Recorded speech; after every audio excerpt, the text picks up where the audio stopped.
natin guys kung paano gamitin yung forklift ng Sukma. Sukma. China to siya, China. Yan. Plate may aircon. Yan. Ito yung sabli niya. Pag itulak mo siya ng pakanan, so aangat yun, aangat. Oh. Aangat, yan, aangat yung blade.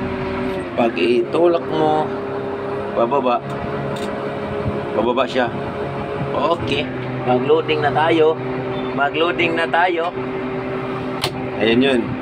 Pag ganyan, aangat. So, pag ganon, ibababa siya. Bababa. Ayan. Tapos pag ito naman, hatake natin ng pag ganon, so titingala yung blade. Oh. Titingala siya, titingala. Tapos pag itulak naman natin ng pag ganon, yuyuko naman yung blade. Oh. Yan, yuyuko siya. Angat yan na, paangat.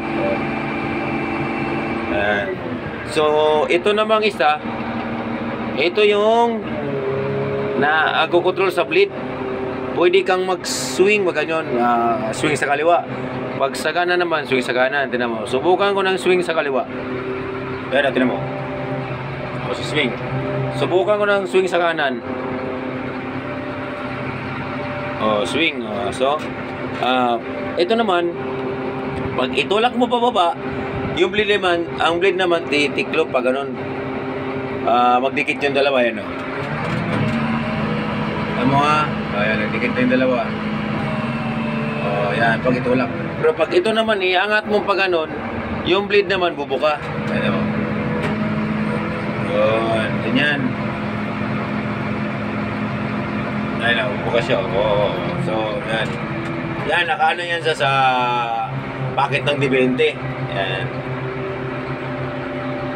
Ang capacity nito ng buo, height, 3 high lang, 3 high. Madali lang. Ito naman dalawa. Ito yung high. Kung niya nakarekta ka, pwede mo pindutin to. Tapos ito naman yung low niya, low. Yun yung low. Madali lang naman to. Kaysa ibang forklift, madali lang gamitin siya. Kasi ano na siya, post button lang, mabilis mag-operate pag ganitong forklift. Guys, yun lang, hanggang dito lang. Siguro naman sa mga gustong matuto o mga baguhan, yun lang naman yung mga baguhan lang. Pero yung mga sanay na, ano na to, mani-mani na to sa kanila. Okay, thank you, hanggang dito na lang.